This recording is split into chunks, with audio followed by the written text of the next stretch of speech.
Well, I have been working on this 1951 Featherweight. It's one of mine from my little collection, and I just finished restoring it and I was test sewing with it. And I hear a funny sound. I think I know where it's coming from, but I'm going to take you guys with me and we'll discover together and see if we can fix it, because it's ready to go. It's making a beautiful stitch, but there is just a funny little sound that I don't like. So let's jump in and take a look. And ooh, before we go, check out these earrings. These are from the Singer Featherweight shop. Aren't they adorable? They match the decals on the bed of a featherweight. So anyway, if you notice them, you can find them at the featherweight shop, and I think they are perfect for anyone who loves featherweights. But now let's take a look at this machine. I'll show you it's sewing and see if you can pick up on the noise too. And then we'll start taking some things apart and see if we can figure it out together.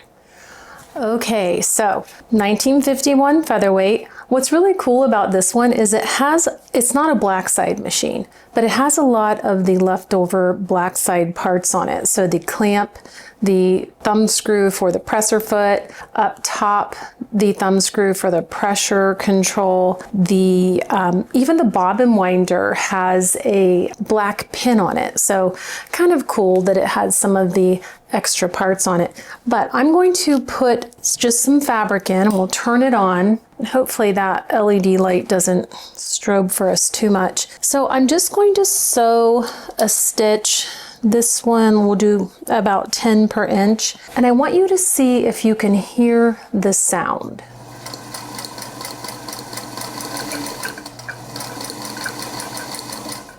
It's very random. It doesn't happen with every stitch, but it's like a extra clicking noise that you don't usually hear. This should be quieter.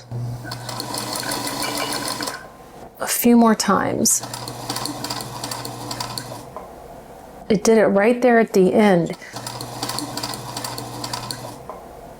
It's just this weird clicking noise. Now, what I think is happening, I'm going to show you, and I may go ahead and remove the bed extension just so we can get a closer look. We're going to be taking the needle plate off anyway, but just so you can see, her stitch looks fairly nice. And now this fabric, I pulled a bunch of other stitches out, but you can see like it's not an issue with the tension or anything like that. So let me get a shot of inside the hook area, because that's where I think the problem is originating from.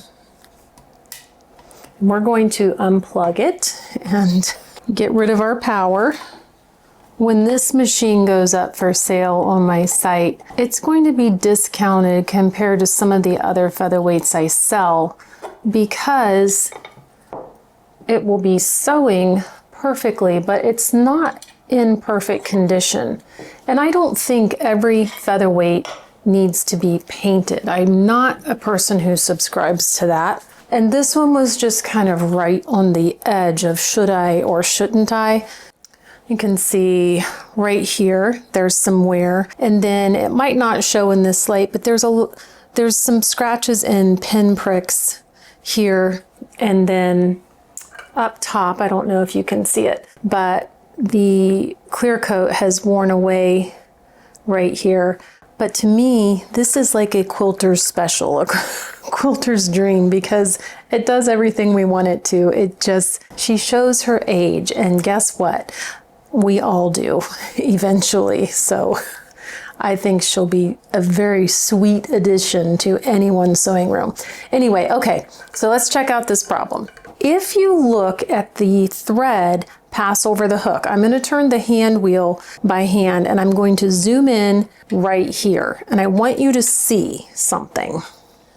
When I turn the hand wheel, we see the hook will catch the bobbin thread, and then it comes over the bobbin case and back up. So turn the hand wheel. It's coming up. Okay, right about there, I'm feeling like there's extra tension on the thread.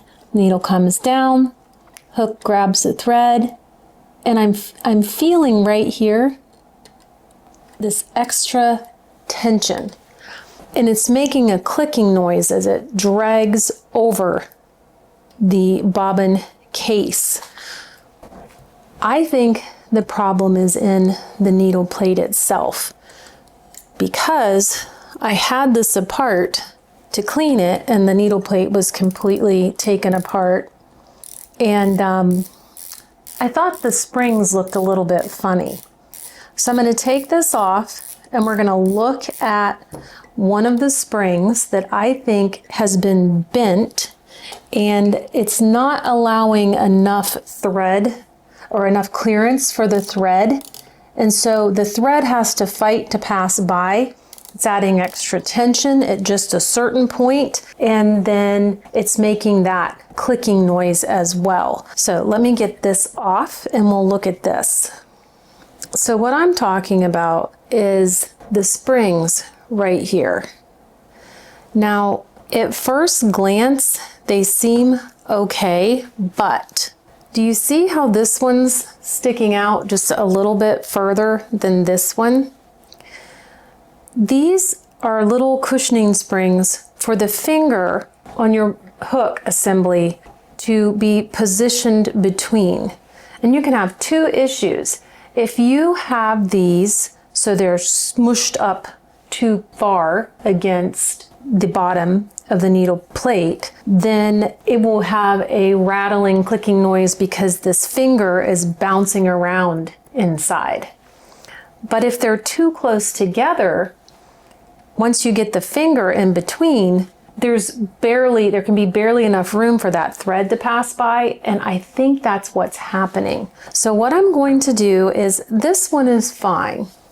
This one I think is bent out too far. So I'm going to take it off, and that is with this little screw right here.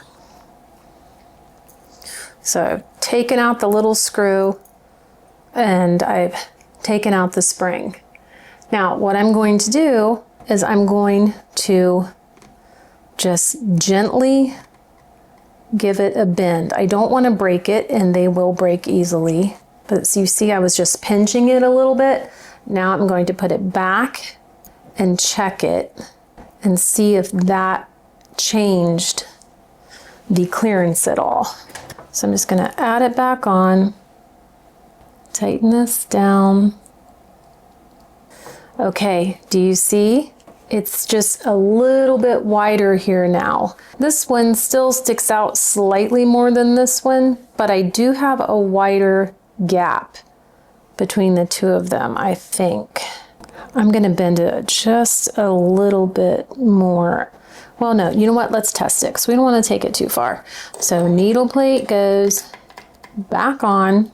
And if I need to bend it more, I will, but I'd rather do a little bit at a time than bend it too far and have the opposite problem of the positioning finger clicking around. Now, when I did that, when I put the needle plate back on, make sure my positioning finger is up in between these two brackets. Anyone who owns a featherweight who has removed the needle plate before to clean the feed dogs has probably forgotten that more than once. I forget even now, and I've restored well over 100 of these machines, and I still sometimes throw that needle plate on and then later realize, oh, I did not put the positioning finger in the right place. But it's an easy fix. So just tighten these back down. Sorry if my hands are in your way. I just decided to film this on the fly because it's not like a super common problem, but it does happen. So now I'm going to turn the hand wheel again. I don't have any thread in my bobbin case. Let me lower you back down. Okay, so I'm going to, the easiest way to do this is to not put the thread under the foot. Foot is down. Just going to hold this thread and I'm going to turn the hand wheel. Okay, let's try that again.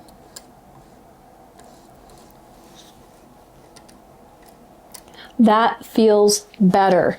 In fact, I think it might have passed over the hook and I didn't even really feel it, so I thought the hook missed it, but I think actually, let's try that again. That feels better. So let's try sewing and see if that fixed the problem. I don't know if you were gonna hear the sound that I was hearing or not, but I figured it was worth a shot. So let's see now.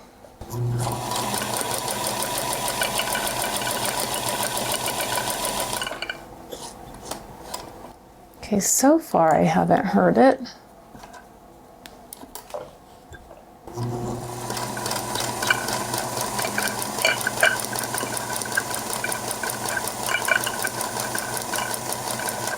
I think it's gone. Okay.